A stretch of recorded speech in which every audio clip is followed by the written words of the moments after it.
За улсын хурлаар бизнесийн эрх чөлөөний тухай хуулийн анхдагч хуулийн төслийг хэлцэж эхэллээ.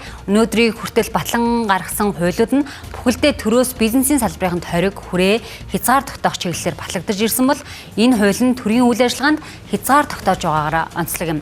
Тухайлх нь бол бизнесийн үйл ажиллагааг хязгаарласан хууль журам батлахгүй байх, бизнесийн нэр хүндэд халтсан үндэслэлгүй мэдээлэл гаргахгүй байх зэрэг төрд өөрт нь хүрээ хязгаар тогтоож байгаагаараа онцлог юм.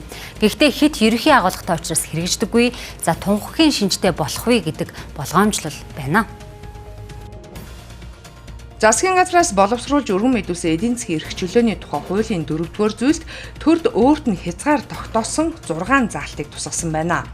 Үүнд үндэсний аюулгүй байдал, нийтийн ашиг сонирхол, шударга өрсөлдөөнийг хамгаалахаас бусад тохиолдолд бизнесийн эрх чөлөөг хязгаарласан хоригдсан хууль тогтоомж, захиргааны хэм хэмжээний акт, дүрм журам, норм, стандартын бичиг баримт батлан гаргахыг хориглоно. Бизнес эрхлэгчийн нэр хүндэд халтсан үндэслэлгүй мэдээлэл гаргах түгээхийг хориглоно. Бизнес эрхлэгчийг нийгмийн хариуцлагын үйл ажиллагаанд албадан оролцуулахыг хориглоно.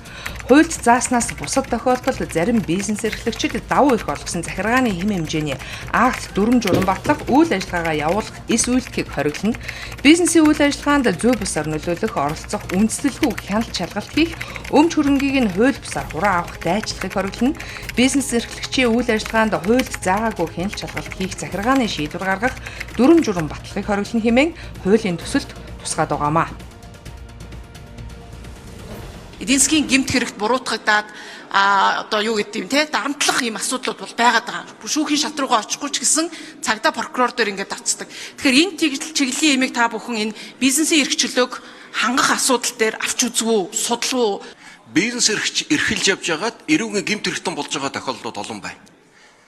Нөгөө хохирлын хэмжээ 500 мянгаас дээш бол хэмжээний асуудал, 500 саяас бол хүндрээд ингээд явчихдаг.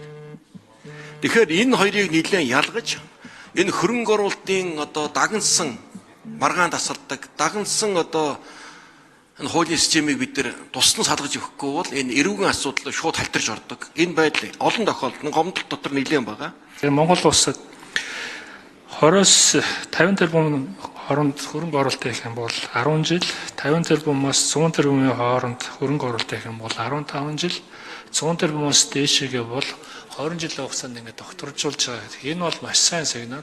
Тэгэхээр бол бодиттой үр дүн бол гарна энэ хууль батлаад өгвөл 7 дугаар сарын 1-ний өмнө бол бүх тусгай зөвшөөрлүүдийг эрсдлийн үнэлгээнд суурлаад шууд сонголтуудыг нь хийн, зөвшөөрлгүй үйл ажиллагаа явуулах бүх төрлийн үйл ажиллагааг бол чөлөөтэйгээр нэ.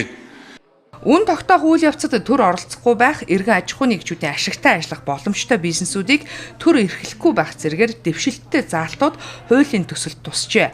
Гэхдээ анхдагч суурь хуулийн төсөл гэдэг утгаараа хөрөнгө оруулагч гэдэг агуулга дотор хит өргөн хүрээний асуудлуудыг хамруулсан шүүхийн шатанд бизнесийн маргаан удаашрдаг, шүүхийн шийдвэр хэрэгждэггүй олон асуудлыг давхар шийдвэрлэх шаардлагууд хөндөгдлөө. Уг хуулийн төслийг дагалдаад 100 орчим хуульд өөрчлөлт оруулах юм а. Түүнчлэн ардчилсан намын зүгээс мөн эдийн засгийн эрх чөлөөний тухай хуулийг өргөн барьчиход байгаа учраас дээрх хоёр хуулийг нэгтгэн хэлэлцэхээр болж байна.